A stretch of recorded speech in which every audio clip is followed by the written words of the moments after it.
Good evening. पिछली कक्षा में हमने संवेगात्मक बुद्धि के बारे में पढ़ा था।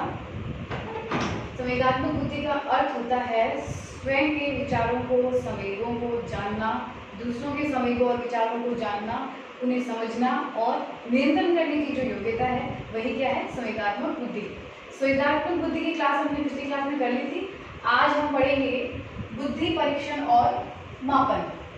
बुद्धि और संवेगात्मक बुद्धि हम पढ़ चुके हैं, तो अब देखिए बुद्धि परीक्षण और मापन कैसे किया गया था, कैसे आरंभ हुआ था, किसने आरंभ किया था, इसके बारे में हम बात करेंगे। तो देखिए बुद्धि परीक्षण या मापन जो है, ये जो अवधारणा है वो अभी नहीं आई है। ये जो अवधारणा है ये प्राचीन काल से चल रही है। तो देखिए कब आरंभ हुई थी सबसे पहले बुद्धि परीक्षण या मापन। तो आइए सबसे पहले हम अध्ययन करते हैं प्राचीन काल, जिसे हम अवैज्ञानिक काल भी कह सकते हैं। उस समय देखिए बुद्धि परीक्षण जो है वो पुराने समय से चल रहा है। हमारे वेदों और पुराणों के समय भी बुद्धि परीक्षण का प्रयोग किया जाता था, जिसका हम उदाहरण यश और युधिष्ठिर के संवाद के द्वारा या शिव या पार्वती के संवाद के द्वारा जान सकते हैं।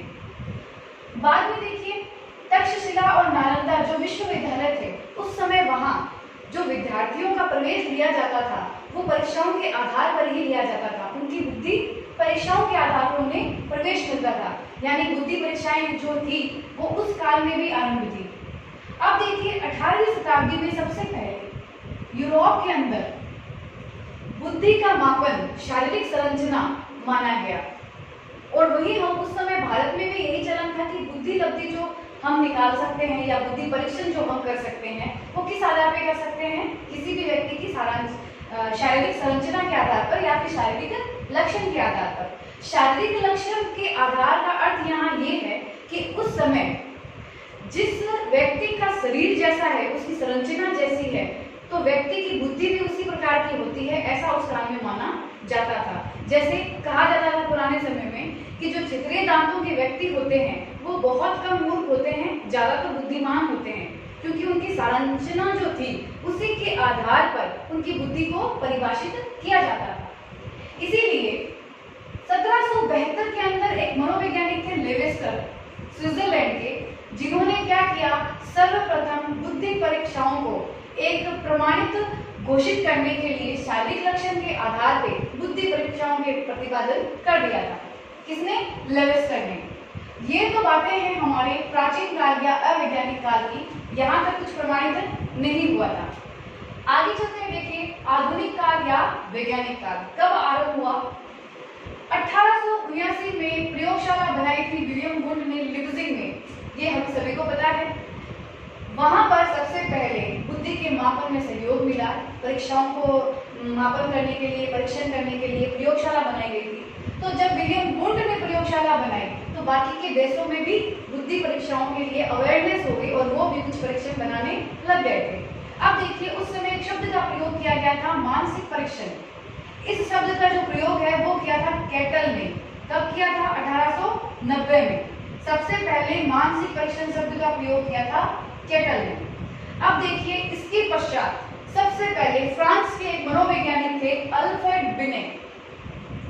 अल्फ्रेड बिने जो मनोवैज्ञानिक थे वो पेरिस में प्रोफेसर थे। उस समय उन्हें किसी विद्यालय के जो संस्थापक थे उनके पास आए और उन्होंने जो बालक सामान्य रूप से शिक्षण नहीं कर पाते हैं, पीछे रह जाते हैं, उन बच्चों का पता लगाने के लिए बुद्धि परीक्षाएं बनाने के लिए आवेदन किया कि हम मंद बुद्धि बालकों को पहचान सके, जिससे कि उनकी शिक्षा आगे अच्छे से करवाई जा सके। तो बिने जो थे उन्होंने अपने एक फ्रेंड यानी अपने एक सहायक साइमन की सहायता ली और पहली बार विश्व में पहला वैज्ञानिक जो परीक्षण बनाया, बिने साइमन परीक्षण बनाया 1905 में। इसीलिए अल्फ्रेड बिने को बुद्धि परीक्षण का क्या कहा जाता है? जनक कहा जाता है, क्योंकि पहला परीक्षण किसने बनाया था? अल्फ्रेड बिने ने अपने मित्र की सहायता से, जिनका नाम था साइमन, इसीलिए इसका नाम है बिने साइमन परीक्षण, जो कि बनाया गया था 1905 में। इसीलिए अल्फ्रेड बिने को क्या कहते हैं? बुद्धि परीक्षण का जनक। अब इन्होंने एक तो परीक्षण दिया, इसके साथ ही उन्होंने मानसिक आयु की अवधारणा दी थी कि बालकों का जो अध्ययन कर रहे हैं वो मानसिक आयु के आधार पर कर रहे हैं। तो ये अवधारणा किसने दी थी? अल्फ्रेड बिने ने। अब जब परीक्षण बनाए गए तो उन परीक्षण के अंदर मानसिक आयु को शामिल किया गया 1908 में, और ये किसने किया था? अल्फ्रेड बिने ने। अब देखो आगे चलते हैं कि बुद्धि परीक्षण की तो बात हो गई, उसे बनाने के लिए परीक्षण भी बनाया गया। अब उसे मापने के लिए बुद्धि लब्धि के सूत्र की आवश्यकता हुई। तो बुद्धि लब्धि सूत्र के लिए प्रथम जो विचार या सुझाव दिया था वो स्टर्न ने दिया था 1912 के अंदर।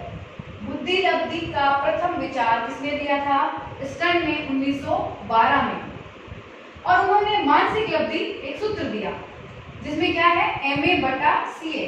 MA यहाँ पर मेंटल एज है और CA मतलब क्रोनिकल एज है। इसे हम हिंदी में मानसिक आयु कहेंगे और CA को हम वास्तविक आयु कहेंगे। अब देखिए ये जो सूत्र है इसके द्वारा जो भी कैलकुलेशन की जाती थी, अब उसमें दशमलव संबंधी समस्या आती थी और उनका जो बुद्धि लब्धि है उनकी गणना करने में समस्या आने लगी, तो ये सूत्र प्रमाणित नहीं हुआ। इसीलिए 1916 के अंदर टर्मन ने इसमें संशोधन किया और इस सूत्र को दिया MA/CA × 100, और यहाँ पर एक बुद्धि का सफल परीक्षण बनाया गया जिसका नाम स्टैनफोर्ड परीक्षण रखा गया 1916 में। तो यहाँ तक देखिए ये था आधुनिक इतिहास बुद्धि मापन और परीक्षण के बारे में, और ये था प्राचीन काल का इतिहास जो कि बुद्धि परीक्षण के लिए बताया गया है। तो देखिए कहाँ होता है? सफल जो बुद्धि परीक्षण है वो 1916 में टर्मन द्वारा किया गया, और पहला जो किया गया था वो अल्फ्रेड बिने ने 1905 में किया था। तो बुद्धि लब्धि का जो वर्तमान सूत्र है वो क्या है? MA/CA × 100। अब देखिए MA क्या होती है? मानसिक आयु किसे कहते हैं? देखिए मानसिक आयु क्या होती है?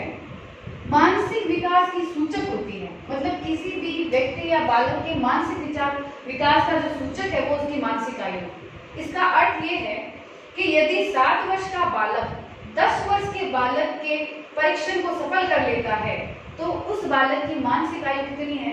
10 वर्ष होती है। और यदि 7 वर्ष का बालक 5 वर्ष के बालक के परीक्षण को ही सफल कर पाता है तो उसकी जो मानसिक आयु है वो 5 वर्ष की होगी। अब यहाँ पे देखिए अगर अधिकतम स्तर को प्राप्त करता है यानी अपनी एज से ऊपर के कार्य को कर रहा है तो उसे हम कहेंगे बेसल वर्ष, और अपनी एज से यानी वास्तविक उम्र से कम उम्र का स्तर है उसके मस्तिष्क का मानसिक आयु का तो उसे कहेंगे हम टर्मिनल वर्ष। जैसा मैंने एग्जांपल दिया था कि यदि 7 वर्ष का बालक है और अगर 10 वर्ष के सवाल हल करता है तो ये उसका बेसल वर्ष है, और अगर 7 वर्ष का बालक है और वो सिर्फ 5वीं वर्ष के बालक की परीक्षाओं को ही सफल करता है तो उसकी मानसिक आयु कितनी है? केवल 5 वर्ष है। वास्तविक आयु के बारे में हम जानते ही हैं, जन्म से लेकर वर्तमान तक की जो हमारी आयु होती है वही हमारी वास्तविक आयु होती है। अब देखिए बुद्धि मापन के लिए IQ की ये सारणी जो है ये तो सामान्य वर्गीकरण है बुद्धि लब्धि का। अलग अलग मनोवैज्ञानिकों ने अपनी अपनी अलग टेबल बना के रखी है। इसमें हम एक तो सामान्य वर्गीकरण जो मैंने आपको यहाँ पे लिख रखा है इसी के साथ में हमें टर्मन के द्वारा जो टेबल बनाई गई है इसी टेबल के अंदर आपको समझाऊंगी, तो आप बड़े ध्यान से इसको समझिए। देखिए 25 से कम, 25 से जो कम है उसे क्या कहेंगे? जड़ बुद्धि। मतलब जिस व्यक्ति की बुद्धि लब्धि 25 से कम है वो जड़ बुद्धि बालक है। 25 से यदि 50 है तो उसे हम मूर्ख या हीन बुद्धि बालक कहेंगे। 50 से अगर 70 है तो उसे मंद बुद्धि, अल्प बुद्धि, निर्बल बुद्धि बालक कहेंगे। 70 से 79 तक सीमांत बुद्धि या क्षीण बुद्धि बालक कहेंगे। अगर 80 से 89 है तो उसे पिछड़ा बुद्धि बालक कहेंगे। 90 से लेके 109 या 110 जिसकी लब्धि है वो सामान्य या औसत बुद्धि कहलाती है। 110 से लेकर 119 तक की जो बुद्धि है वो श्रेष्ठ बुद्धि होती है या फिर तीव्र बुद्धि होती है। 120 से लेकर 139 तक की जो बुद्धि लब्धि है वो अति श्रेष्ठ बालक या अति तीव्र बुद्धि बालक की बुद्धि लब्धि होती है। 140 से लेकर 140 से ऊपर यानी एबव तो वो बालक कैसे होते हैं? प्रतिभाशाली बुद्धि वाले बालक होते हैं। तो ये जो मैंने आपको पढ़ के बताया वो तो है सामान्य वर्गीकरण। अब देखिए टर्मन के अनुसार इसमें क्या बदलाव है। टर्मन के अनुसार 24 से कम क्या है, जड़ बुद्धि है। 25 की जगह 24 से जो कम है वो जड़ बुद्धि है। यहाँ 25 से 50 की जगह उन्होंने 49 लिख रखा है टर्मन में, यानी 25 से अगर 49 है तो वो मूड है किनके अनुसार, टर्मन के अनुसार। 50 से अगर 69 है, 70 से एक कम 69 है, वो है मंद बुद्धि, किसके अनुसार, टर्मन के अनुसार। बाकी यहाँ पे सामान्य वर्गीकरण के समान ही उनका वर्गीकरण है। अब जो चेंज होता है वो होता है तीव्र बुद्धि में। तो यहाँ देखिए 120 से 129 बुद्धि लब्धि मानी है टर्मन ने, किसकी, तीव्र बुद्धि बालक की, और सामान्य वर्गीकरण में है 110 से 119। तो आप ध्यान रखिए सामान्य वर्गीकरण में तो 110 से 119 है और टर्मन में 120 से 129 है। अति श्रेष्ठ भी बदल जाती है। यहाँ पे देखिए 120 से 139 तो है सामान्य वर्गीकरण, लेकिन टर्मन के अनुसार 130 से 139 क्या है, अति श्रेष्ठ या फिर तीव्र बुद्धि टर्मन के अनुसार। तो ध्यान दीजिए जो बदलाव है वो इतना है, यहाँ पे 24, यहाँ पे 49, यहाँ पे 69, यहाँ पे 120 से 129, यहाँ पे 130 से 139। ये जो मैंने ब्रैकेट में लिखे हैं ये टर्मन के अनुसार बुद्धि लब्धि है इन बालकों की। अब देखिए जनसंख्या कितनी होती है इन बालकों की। जनसंख्या के अंदर प्रतिभाशाली बुद्धि जो बालक होते हैं वो 2.20% पाए जाते हैं। अति श्रेष्ठ अति तीव्र बुद्धि के बालक 6.70% पाए जाते हैं। श्रेष्ठ बुद्धि जो बालक है वो 16.10% पाए जाते हैं। और सर्वाधिक जो बालक या व्यक्ति पाए जाते हैं वो होते हैं सामान्य या औसत बुद्धि के, जिनकी संख्या है 50%। अब देखिए पिछड़े बुद्धि या सीमांत बुद्धि जो बालक है उनकी संख्या होती है 6.70%। और देखिए 70 से जितने भी कम ये बुद्धि के जो बालक है उनकी संख्या है 2.20%। तो ये है देखिए बुद्धि लब्धि की टेबल। एक तो सामान्य वर्गीकरण है और ब्रैकेट में जो मैंने आपको बताया है ये टर्मन के अनुसार बुद्धि लब्धि की टेबल है। अब देखिए प्रश्न जो आता है वो बुद्धि लब्धि के ऊपर सीधे सीधे इस सूत्र से आपसे प्रश्न पूछे जाते हैं। एग्जाम में एक प्रश्न पूछा गया था कि एक बालक की मानसिक आयु कितनी है, 12 वर्ष, और वास्तविक आयु कितनी है, 10 वर्ष। तो उसकी बुद्धि लब्धि कितनी होगी। देखिए उसकी बुद्धि लब्धि जो आएगी वो आएगी 120। ये उसका है IQ।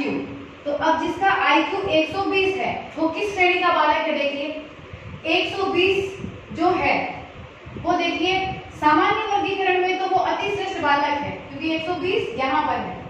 यदि टर्मन के अनुसार पूछा जाए तो वो तीव्र बुद्धि बालक है क्योंकि उनके अनुसार 120 जो बुद्धि लब्धि है वो तीव्र बुद्धि बालक की है। तो ध्यान रखिए उत्तर तो आएगा आपकी IQ है 120। अब वो कौन सी श्रेणी का है उसमें आप ध्यान रखिए सामान्य वर्गीकरण में तो अति श्रेष्ठ है और टर्मन के अनुसार वो श्रेष्ठ बुद्धि या तीव्र बुद्धि बालक है। तो ये है आपका बुद्धि परीक्षण और मापन के अंदर बुद्धि परीक्षण का इतिहास, आधुनिक काल में कैसे बुद्धि के परीक्षण बनाए गए और उनका जो वर्गीकरण है बुद्धि लब्धि की जो टेबल है वो आपको मैंने समझा दी है। आगे की क्लास में हम बुद्धि जो परीक्षण किए गए थे उनके बारे में चर्चा करेंगे। तो आप इसका स्क्रीनशॉट ले लीजिए।